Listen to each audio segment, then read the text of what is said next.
Hello, everybody. I'm Jackie K. Cooper, and it's Tell a Story Thursday, and that's when I read from one of my previous books, not my new book, but reading from Journey of a Gentle Southern Man.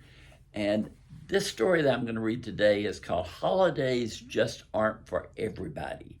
And this is something about my personality. Again, I've talked about it a lot during my lifetime, but I'm just not a big holiday person.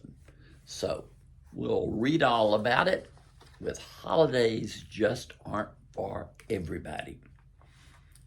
I don't like holidays. None of them.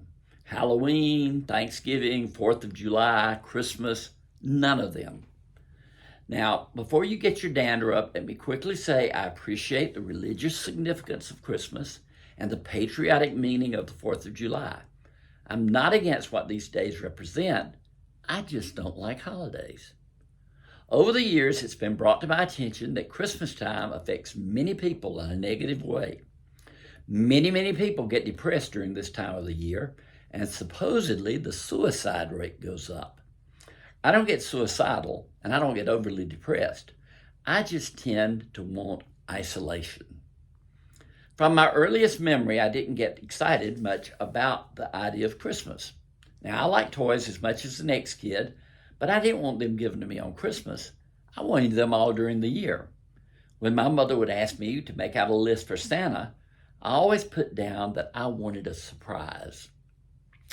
When she took me to the department store to sit on Santa's knee, I always whispered in his ear, I wanted a surprise. What was the surprise I wanted? Who knows? I didn't know then, and I still don't know now. I just know I never got it. And not getting it, I tended to make Christmas the pits at our home. We would get up, go into the living room, look at what Santa had left, and then I would go back to bed.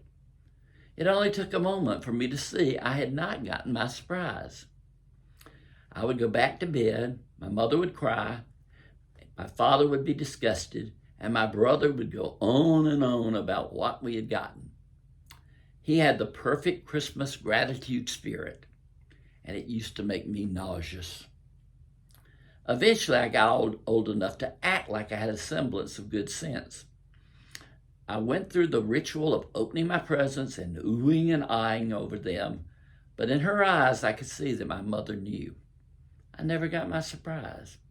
I'm sure it grieved her to her grave. Every year, that feeling comes back.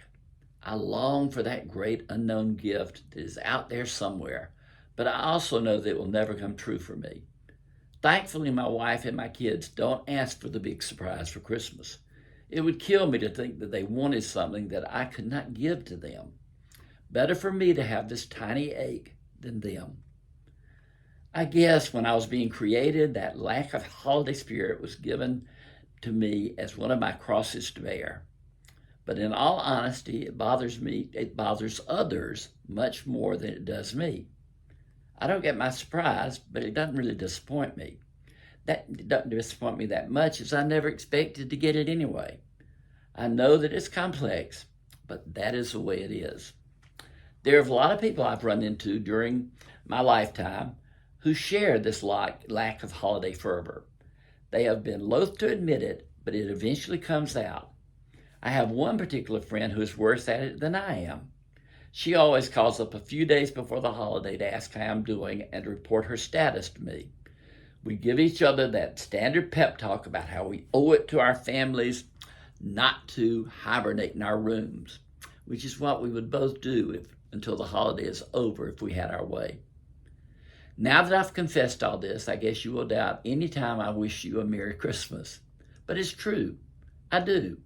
I wish for all the true meanings of the season, and also that you get any and every surprise your heart desires.